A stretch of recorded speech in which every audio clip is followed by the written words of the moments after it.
ගන්නවා. රීස් තියෙනවා. මොනවද නිවි තියාගන්න තියෙනවා. ලුණු කොළ තියෙනවා. කැරට් තියෙනවා. බී ලුණු තියෙනවා. සුදු ලුණු තියෙනවා. කල්පිංචා තියෙනවා. මේ තමයි කීලම් කරෝල. මේ තමයි බටු. ආය අපිට උඩක මේකට ගන්නවා.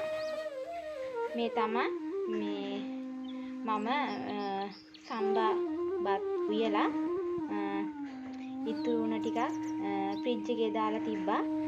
ඉතින් මම ඒ ටික තමයි ගත්තේ. මම තව මේකට එකතු කරගන්නවා සෝයා. මේ සෝයා ගන්නවා මම. ආය ගන්නවා ලුණු මිරිස් ටිකක් එකතු කරගන්නවා.